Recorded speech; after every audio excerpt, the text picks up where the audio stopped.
پیغمبر علیه الصلاۃ والسلام عام طور د خپل صحابه علمي امتحان اخسته.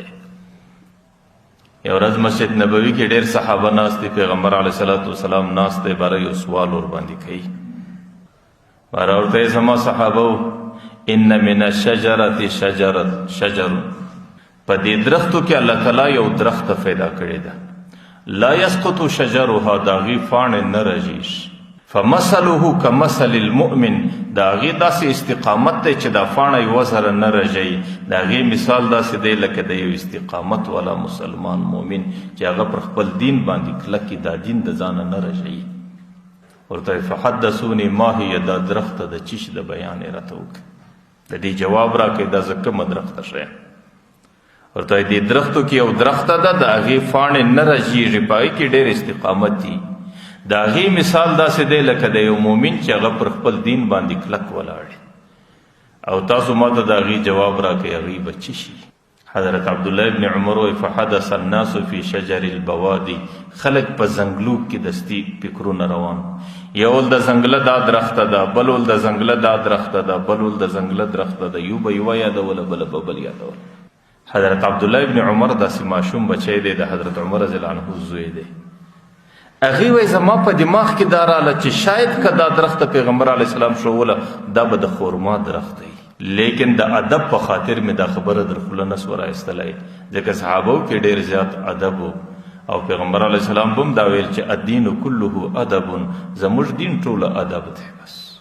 حضرت عبدالله ابن عمر رضی الله عنه زما زړه کې دا خبرې ډېر راتلی چې شاید پیغمبر علیه الصلاۃ والسلام به د خورما درخته شي، لیکن چونکه پیغمبر علیه السلام ناست دی، مشران صحابه ناست دي، او مشران صحابه یو جواب نسی پیښولی، نو که زه جواب پیش کړم ماته د ځان لپاره یو قسم بې ادبي معلومیږي. چې کله پیغمبر علیه الصلاۃ والسلام ته د صحابو د طرفه جواب نه ورکول سو، نو پیغمبر علیه الصلاۃ والسلام باره په خپل ول زه به یې در وښیم. صحابه ورته ویل راویښئ د الله رسوله، پیغمبر علیه الصلاۃ والسلام ورته ویل دا د خورما درخته ده. حضرت عبدالله ابن عمر وایي چې زما زړه ډېر دغه وکې، ما وی کاش کې ما هغه د خپل ذهن خبره وختي ښکاره کړې وی. او باره پلار مې ناست و، حضرت عمر رضی الله عنه باره مې په غوږ کې ورته ویل ما پلاره زما په زړه کې ډېره وختي لا دا راغله چې پیغمبر علیه السلام د خورما درخته شي، لیکن ما د ډېرې حیا په وجه باندې، د ادب په وجه باندې چې ډېر مشران انسانان ناستو، ما غږ نسو کولی. وی پلار راته ویل حضرت عمر رضی الله عنه ورته ویل بچې که چیرې تا پیغمبر علیه السلام ته د دې دغه رقم صحیح جواب ورکړی وی لکه ستا په دماغ چې کوم و، ورته زما دې د الله په عزت و جلال قسمي که ما ته د دنیا حکومت د دنیا مال و دولت را کړی وی زه به دومره نه وی خوشحاله سوی لکه ستا په دې جواب چې څومره خوشحاله سوی. ځکه دا یو علمي سوال ولو او هغه علمي جواب ولو، او دا امت علمي امت او د صحابه ډله د علماو ډله وله، نو په دې وجه باندې هلته د علمي جواب چاته ورکولو ډېر لوی قدر و. ځکه حضرت عمر رضی الله عنه ته په دې باندې ور معلومه خبره وله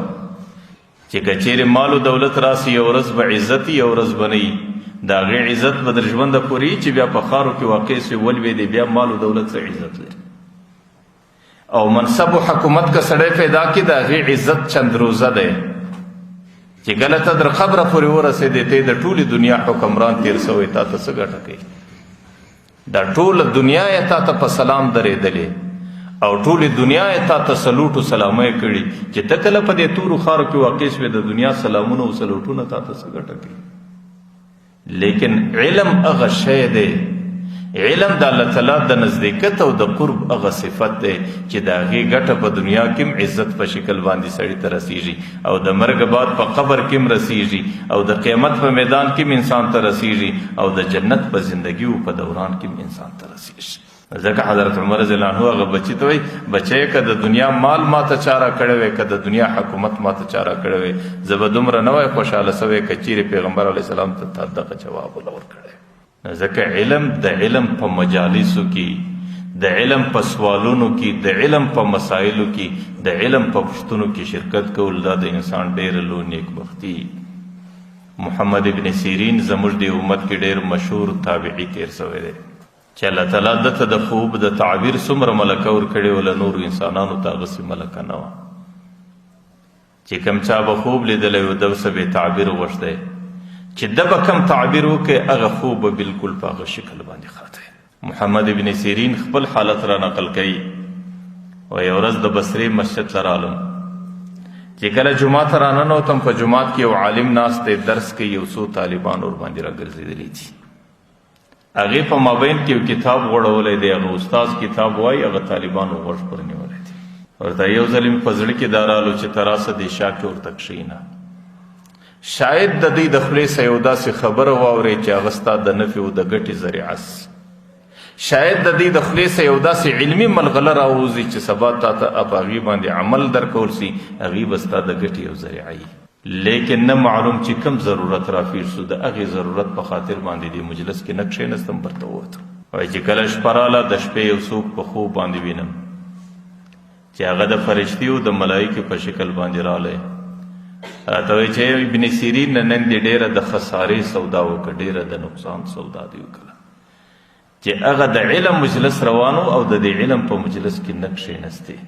راته وایي چې زما دې په الله باندې قسم وي که ته په هغه مجلس کې کښېنستلی وی ته به د ملایکو او د جبریل امین ناستګویه او د هغې هم نشین شمارل سوی وی ځکه هغه مجلس کې حضرت جبریل امین هم ناستو د ملایکو.